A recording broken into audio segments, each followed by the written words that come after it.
ஆந்திராவில் முதல்வர் சந்திரபாபு நாயுடு தலைமையிலான அரசின் புதிய திட்டத்தின் கீழ் 1ஆம் வகுப்பு முதல் 12ஆம் வகுப்பு வரை படிக்கும் மாணவர்களின் அம்மாவின் வங்கிக் கணக்குகளில் ரூபாய் 15,000 கல்வி உதவித்தொகை செலுத்தும் நடைமுறை அமலுக்கு வந்தது. இதன் மூலம் 67 லட்சம் மாணவ மாணவிகள் பயனடைய உள்ளனர். ஆந்திராவில் தெலுங்கு தேசம், பாஜக, ஜனசேனா கூட்டணி ஆட்சி நடைபெற்று வருகிறது. 4வது முறையாக சந்திரபாபு நாயுடு முதல்வராக பதவி வகிக்கிறார். இந்த கூட்டணி அரசு ஓராண்டு நிறைவு செய்துள்ளது. தேர்தலின் போது இக்கூட்டணி சார்பில் சூப்பர் 6 என்ற வாக்குறுதி அளிக்கப்பட்டது. அவற்றை ஒவ்வொன்றாக சந்திரபாபு நாயுடு அரசு அமல்படுத்தி வருகிறது. ஏற்கனவே அண்ணா கேன்டீன், ஆண்டுக்கு 3 இலவச கேஸ் சிலிண்டர்கள் திட்டம் போன்றவை அமல்படுத்தப்பட்டது. வரும் ஆகஸ்ட் 15ஆம் தேதி முதல் பெண்களுக்கு இலவச பேருந்து பயண திட்டமும் அமல்படுத்தப்பட உள்ளது. ஆந்திரா மாநிலம் முழுவதும் பள்ளிகள் திறக்கப்பட உள்ள நிலையில் சூப்பர் 6 திட்டத்தின் கீழ் அறிவித்த மற்றொரு வாக்குறுதி ஜூன் 12 முதல் அமலுக்கு வரும் என்று அறிவிக்கப்பட்டது. ஆந்திர அரசு தள்ளிக்கு வந்தனம் என்ற பெயரில் புதிய திட்டத்தை நடைமுறைக்கு கொண்டு வர உள்ளது. இதன்படி 1ஆம் வகுப்பு முதல் 12ஆம் வகுப்பு வரை இன்டர்மீடியட் பயிலும் மாணவ மாணவிகள் அனைவருக்கும் ஆண்டுக்கு ரூபாய் 15,000 கல்வி உதவித்தொகை வழங்கப்பட உள்ளது.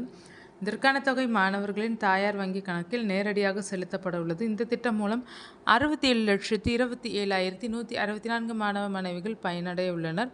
இதற்காக ஆந்திர அரசு ரூபாய் 8,745 கோடி நிதி ஒதுக்கீடு செய்துள்ளதாக அறிவித்துள்ளது.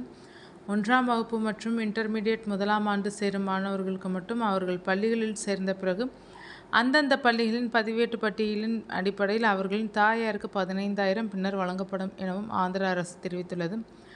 ஆந்திர மாநில கல்வித்துறை அமைச்சர் லோகேஷ் முதல்வர் சந்திரபாபு நாயுடுவை சந்தித்தார். அப்போது தாய்க்கு வந்தனம் திட்டத்தை அமல்படுத்துவது குறித்து ஆலோசனை நடத்தினார். பின்னர் அவர் மகிழ்ச்சியுடன் வெளியே வந்து அமராவதியில் செய்தியாளர்களிடம் கூறும்போது, தேர்தலின் போது கொடுத்த வாக்குறுதிகளில் முக்கியமான ஒன்றான தாய்க்கு வந்தனம் திட்டம் செயல்படுத்தப்பட உள்ளது என்பதை அறிவிப்பதில் பெரும் மகிழ்ச்சி அடைகிறேன். இதன் மூலம் 67 லட்சம் மாணவ மாணவிகள் பயனடைவர்.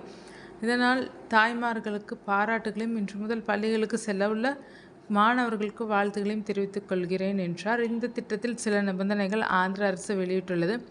அதாவது வீட்டில் எத்தனை பேர் படித்தாலும் அனைவருக்கும் தலா ரூபாய் 15,000 வீதம் வழங்கப்படும். ஆனால் மாணவ மாணவிகள் கண்டிப்பாக ஆந்திரா மாநிலத்தை சேர்ந்தவர்களாக இருக்க வேண்டும்.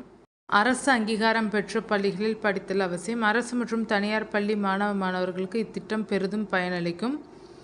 பள்ளிகளில் 75% வருகை பதிவேடு கட்டாயம் இருக்க வேண்டும். குடும்பத்தின் ஆண்டு வருவாய் அரசின் நிபந்தனைகளுக்கு உட்பட்டு இருக்க வேண்டும். இந்த திட்டத்துக்கு மாணவ மாணவிகளின் கல்வி சான்றிதழ், ஆதார், தாய்மார்களின் வங்கிக் கணக்கு விவரம், தாயின் ஆதார் அட்டை, ரேஷன் அட்டை, ஜாதி சான்றிதழ், தேவைப்பட்டால் வருமான சான்றிதழ் வழங்க வேண்டும் என்பன உள்ளிட்ட நிபந்தனைகள் விதிக்கப்பட்டுள்ளது குறிப்பிடத்தக்கது.